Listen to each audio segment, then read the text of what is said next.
Hello and welcome to Bird Talk Radio.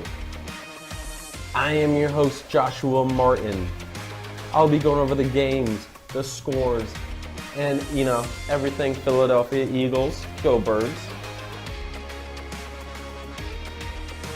Now let's start the show.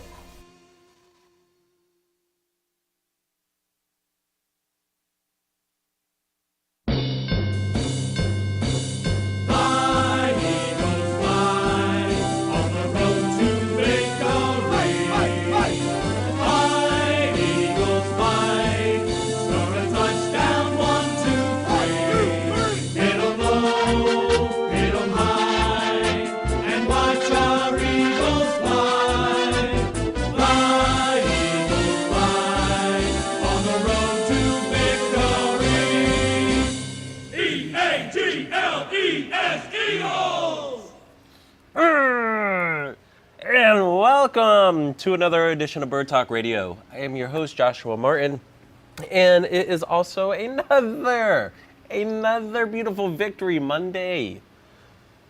No, not 12-1, 13-1 now after the win over Chicago Bears. Wow. Never expected this, really didn't. I think I had our best record of being 13-3, and I think we still have the chance of doing that. We play Dallas next, which is going to be a very tough game. We believe play them Saturday night. Who else we got? We still have to play the Giants one more time. I think that's the last game of the season, and we have one more game before them. So 13-3 looks promising. It looks very promising for us. Start things off, I want to talk about the most beautiful match I have ever seen in such a long time. Even though I don't watch soccer, it's still one of the most beautiful matches I've ever seen in forever. Argentina versus France, World Cup final. Congratulations to that man right there. Woo! I'm so happy he won it. Finally has the World Cup to show for himself, and he has nothing left to prove, really. Hopefully he comes to Miami and plays in the MLS just to retire, to have fun.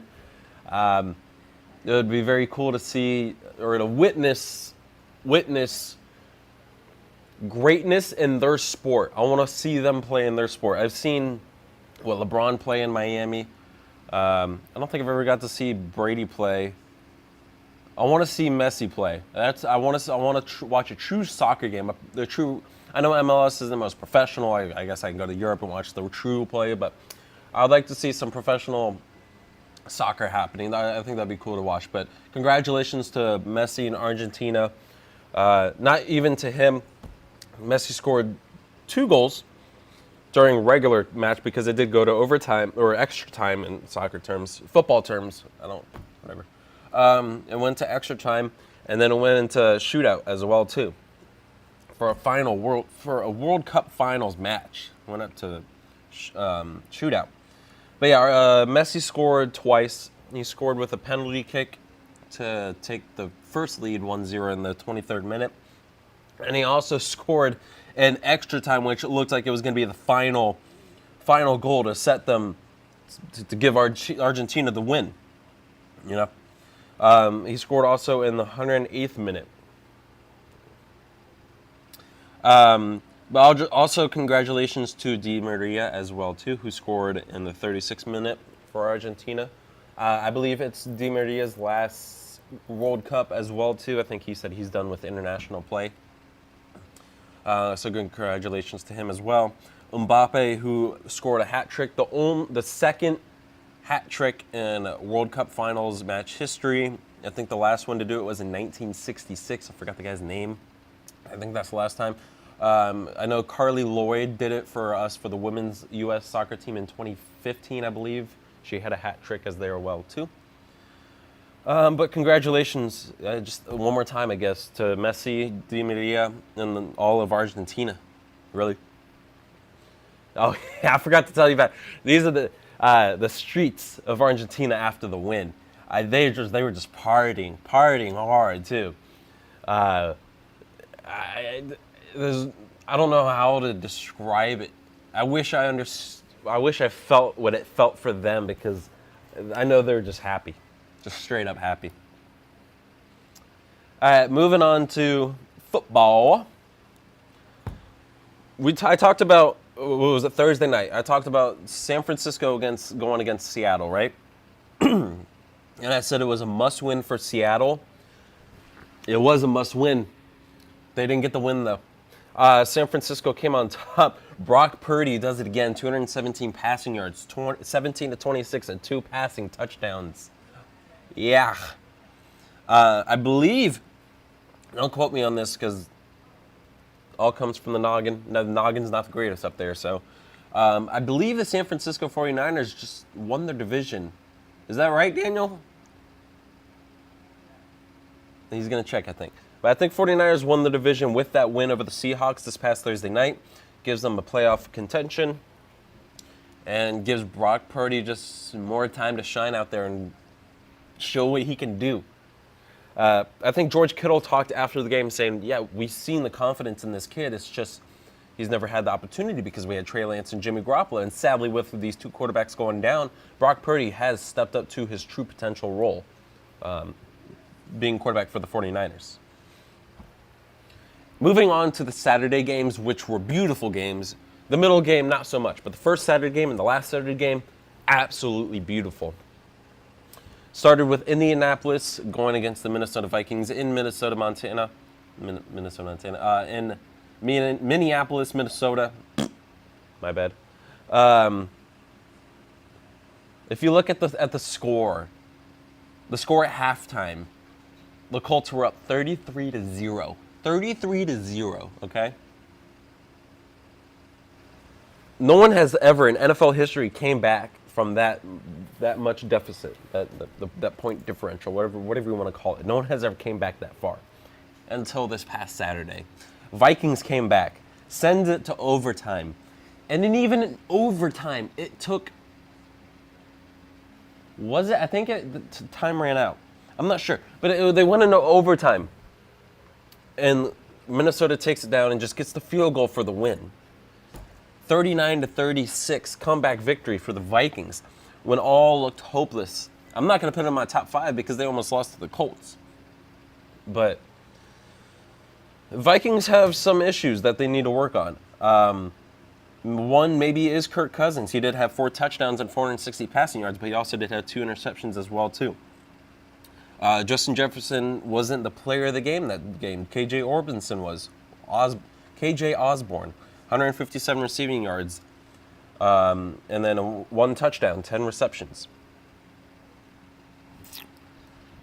Matt Ryan, I'm so sorry. He's on. I think the 2 biggest comebacks in NFL history. One was for the Super Bowl too, obviously. On to the second middle game, Saturday games. That was. Yeah, it didn't compare to the first and the last game. Baltimore and Cleveland. Tyler Huntley played again. Lamar Jackson's out with injuries still. But Tyler Huntley comes in, not the greatest of greats. Deshaun Watson actually threw for a touchdown. 161 passing yards, 18-28. Nothing very exciting in that game. Just that 1 passing touchdown, 13-3. Browns got the victory over the Baltimore Ravens.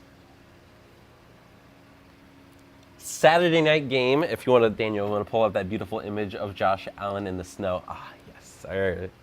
It didn't start out like this. The first half of the game, the field looked empty. It looked dry. It looked like a nice field, you know? And then they scored a touchdown, or Miami was in Buffalo's red zone, and the snowballs came out. They actually had to delay the game, and they were going to put a 15-yard penalty on Buffalo if there was more snowballs being thrown out onto the field because they were afraid that some of the snowballs had ice packed into them and it would hurt the players, you know? There were what? Oh, we're going to throw sand next year. We're going to go to the beaches of Miami, collect sand, and throw them into the eyes of the Buffalo Bill players. That sounds good. Tua Tagovailoa, 234 passing yards, 17-32 touchdowns. Not bad. But Josh Allen, my beautiful man over here, my fantasy quarterback, 304 passing yards, 25 of 40, 4 passing touchdowns, 77 yards rushing.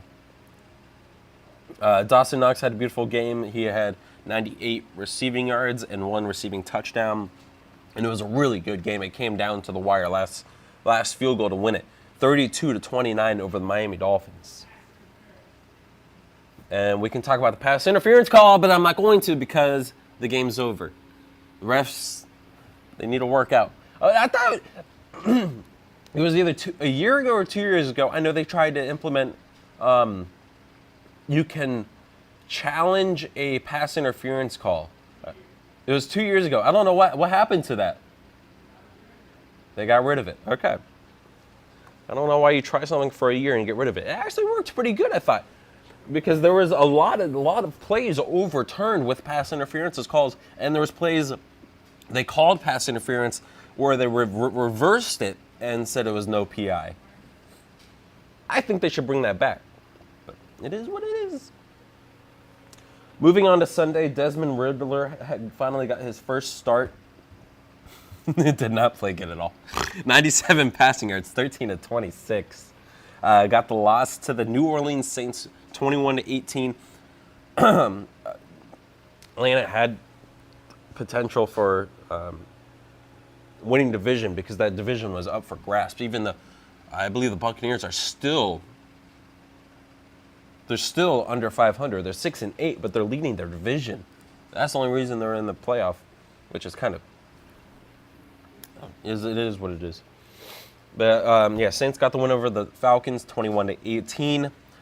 Pittsburgh and Carolina. Trubisky's playing because Kenny Pickett's still injured. Pittsburgh got the win over the Panthers, 24-16.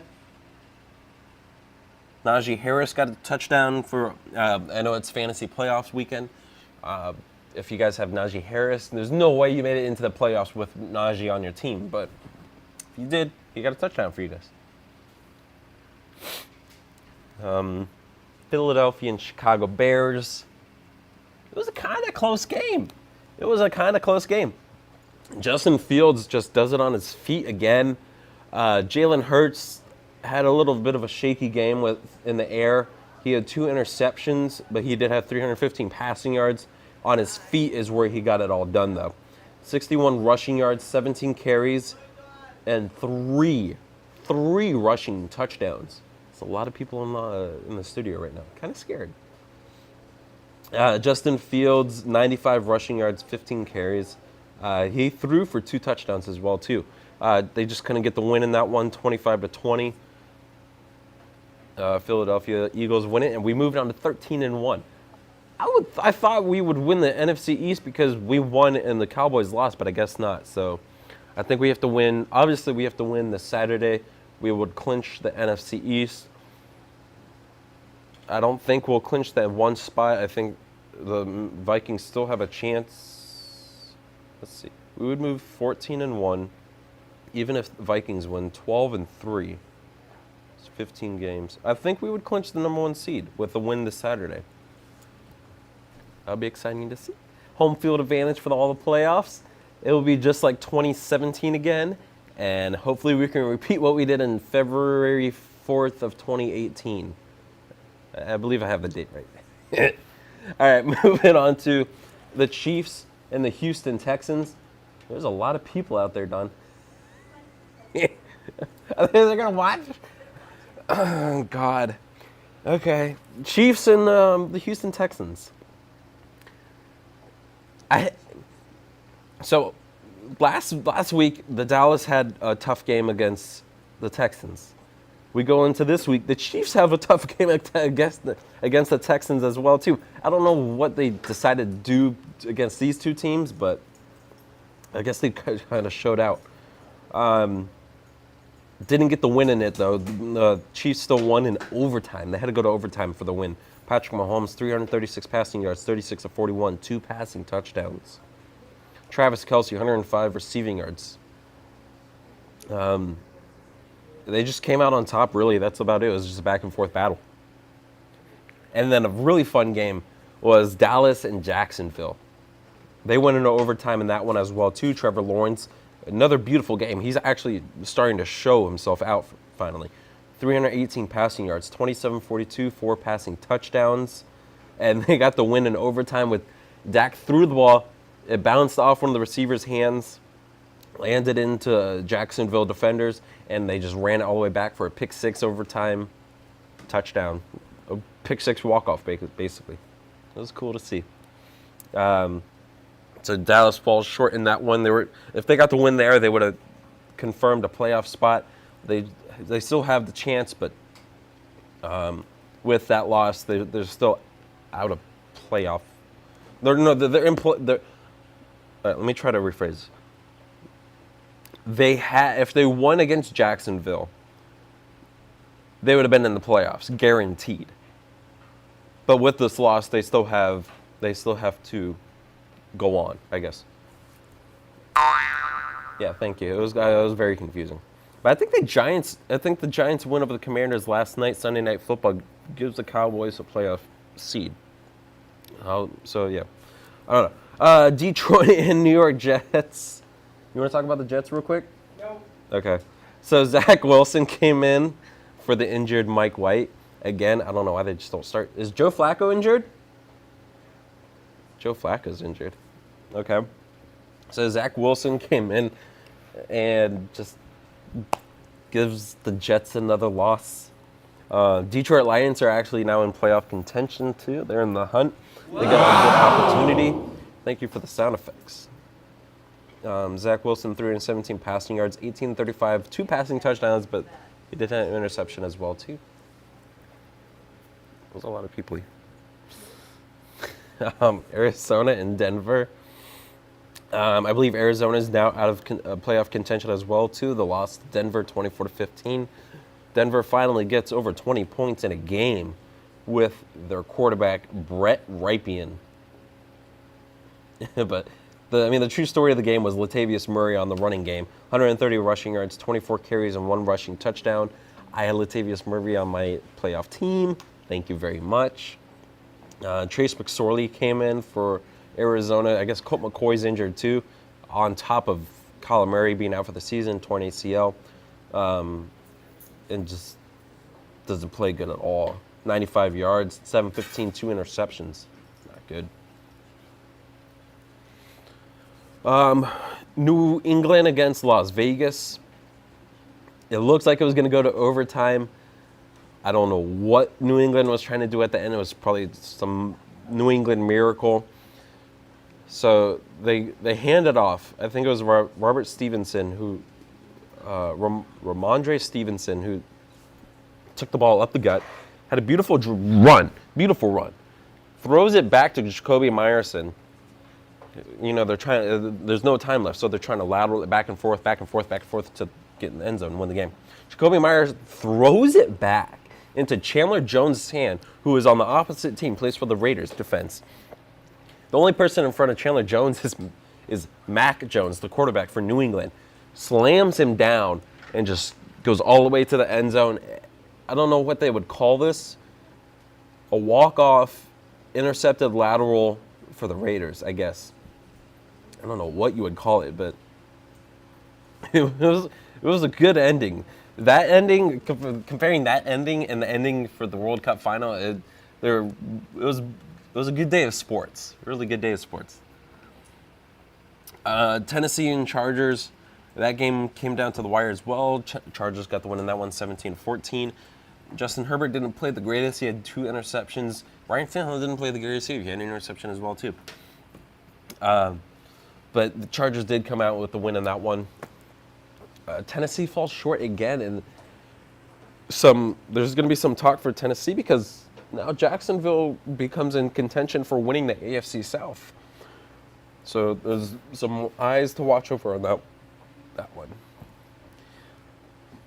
Cincinnati versus Tampa Bay, one of the afternoon games. Tampa Bay did have the lead going into halftime, 17-3, and then halftime started. Tampa Bay turns the ball over 5 times in the second half. 5 times. 2 interceptions by Tom Brady. I believe he had 2 fumbles as well too, or like sacks for fumbles. And Cincinnati put points up, I believe, on all the turnovers, and they got the win, 34-23 over Tampa. With the Baltimore loss, I believe Bengals are in the lead in the AFC North division now. I believe there are the favorites, not the favorites, but I'm pretty sure they're going to win out that division as well. Baltimore is probably going to look for a wild card spot. Hopefully, Lamar Jackson will come back next game. Sunday Night Football, we had the New York Giants against Washington. It was in Washington, but the Giants came out with the win in that one. Saquon Barkley had a beautiful game, 87 rushing yards, one rushing touchdown. Kind of a low-scoring game, 20-12. The Giants got the win in that one, and they're still in contention. The Commanders are still in contention, too. If we stop the season right now, it still has all the NFC East going into the playoffs. Dallas has the 5th seed. Giants have the 6th seed. And Washington has the 7th seed, which is very surprising to see. With the Seattle loss, they're out of contention. The only other teams beside that are Los Angeles. No, let's see. Yeah, the Los Angeles. Well, not even them. Carolina is above Los Angeles. So is New Orleans and Atlanta. Wow, Detroit has a chance. It's between Detroit, Seattle, and Washington.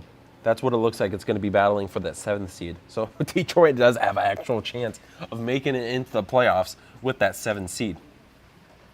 And they would be going against, if Minnesota holds on to that 2nd seed, they would be going against each other, NFC North Division rivals. That'll be very exciting to see, actually. I'm going to take a quick commercial break. We have Monday night game against the Rams and the Packers. Packers, they're not really in playoff contention. I would say the Packers more than the Rams. So, Aaron Rodgers is probably going to go out there and try to do his best for that win. But yeah, I'll be right back to Bird Talk Radio. In a world. Everyone, I'm your host, Daniel. That is terrible. Where movies and trivia collide. I'm a vampire. Twilight. Two ridiculously good-looking game show hosts. I'm your host, Daniel. And I am Joshua Martin. Will tackle the challenge of being the best at movie trivia. All right, this is about a board game that comes to life. This guy repeats his day over and over and over again. The power of Christ compels you. Movie Wars.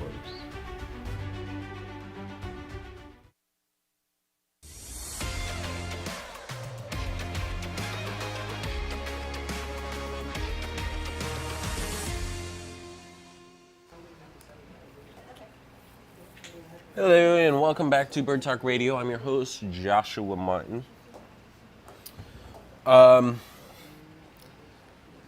guess we just talk a little bit more about baseball free agency because some more things have happened since we last talked. December 15th, New York Yankees and free agent left-hander Carlos Rodon have agreed on a 6-year, $162 million contract. So Carlos Rodon adds more pitching rotations to the Yankees, helps them out a lot. It helps out Garrett Cole as well, too. Outfielder Joey Gallo and the Minnesota Twins are in agreement on a 1-year contract for 11 years, it looks like. Chicago Cubs are adding shortstop Dansby Swanson. I know they just added Cody Bellinger from the Dodgers too, so it's some more bat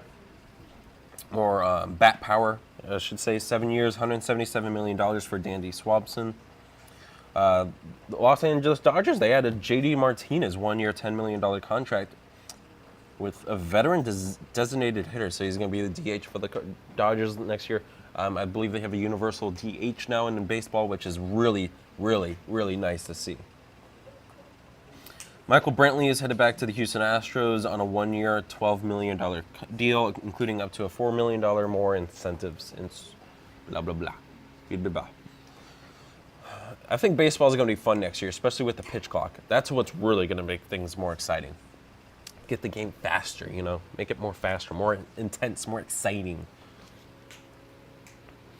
Going on to basketball, Bucks overcome the Boston Celtics and take the lead in the Eastern Conference with Boston losing to the Magic last night. And the Grizzlies are in the lead in the Western Conference, not the Suns anymore. The Suns, they're down at 4th place now. I mean, the whole place they're all kind of tied. Memphis is in the lead, 19-10. We got the Pelicans in second, 18-11. Denver also has the same record, 18-11. And then, like I said, the Suns moved down to the 4th spot. But they're not that far out. They're only 18-12. So they're all like half a games behind one another. Ja Morant for MVP, please. We had the 76ers at 5th spot. They're climbing this spot too. They didn't start the season the greatest, but it's always how you end it. It's not how you start it. All right, let's pull up my top 5 teams if I can do that, and we can get this thing ended. All right. For my top 5 teams, I have the Eagles at number 1 because we still are the best team in the league. There's no denying it at all. The only team I can put above them is maybe the Buffalo Bills because they're finally getting into the rhythm of things. But the Eagles, I don't think there's anyone going to stop them until playoff time comes around. That's where we'll get to see the real Jalen Hurts. We'll get to see if he's for real or not. I don't want to say if he's for real or not, but I want to see if he can elevate us to that next level, which he already has in the regular season. He gave us promise. He gives us hope. The 2 spot I have Buffalo Bills. I still believe that they're the AFC East division winners. I still believe that they're the AFC conference winners as well too. The only person I think they're standing in the way, besides the Chiefs, I really don't think the Chiefs. Because if Buffalo secures that 1 spot, Kansas City has secured that 1 spot for the past 3 or 4 years, I believe. If Buffalo can secure that 1 spot in the AFC, that gives them so much more advantage than you could imagine. Just because, that Buffalo home field advantage, especially when it becomes in the more into the winter, more into the cold.